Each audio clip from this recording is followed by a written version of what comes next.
I think criminal mindset का वो stereotype से बड़ा लिंक्ड है, क्योंकि आपने अभी मेंशन करा कि डाइवोर्स एक ऑप्शन है। डाइवोर्स को अगर मैं बात करूँ तो इंडियन माइंडसेट में ये है ना कि अगर डाइवोर्स सी कोई होगा, चाहे वो वाइफ हो, वाइफ के केसेस में ज़्यादातर अगर डाइवोर्सी होगी तो भाई बदनामी होगी। और उस केसेस में I think that is one of the thing कि वो भाई माँ बाप कह देते हैं कि बेटा हाँ, हमारे घर से डोली उठी है तो ससुराल से अब अर्थी उठनी चाहिए। हाँ कि तुम दूसरे घर की अब हो चुकी हो। तो ये चीज़ है। दूसरी बात, टॉलरेंस ख़त्म हो ही गया है, because in levels of hatred जो ग्रो कर रही है आजकल, not just in man but also women.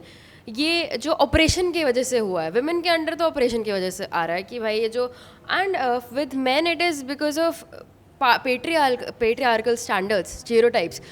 बचपन से वही देखा है, काफ़ी सारे इंडियन हाउस होल्ड्स में भी हमने ये देखा है कि डोमेस्टिक वायलेंस बहुत कॉमन हो गई है, उसको एड्रेस नहीं करना चाहते लोग टू अ पॉइंट। अब ये चीज़ किलिंग इन सब में बदल चुकी है। So I think this is the whole stereotype. एक पॉइंट पे तो मैं डिसएग्री करना चाहूँगा कि महिलाओं के अंदर ये क्रिमिनल माइंडसेट ऑपरेशन की वजह से आ रहा है। प्लीज़ आप उसको एक बार एक्सप्लेन करिए, क्या कौन सा ऑपरेशन जो है आपको मर्डर बना रहा है?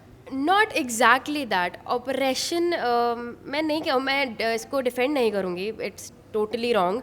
पर ऑपरेशन जो इतने सालों से चलता आ रहा, डोमेस्टिक वायलेंस, और क्योंकि हम सबको पता है आज, मतलब मैं किसी को ऐसे विलन नहीं बनाना चाहूँगी, ना आदमियों को ना औरतों को।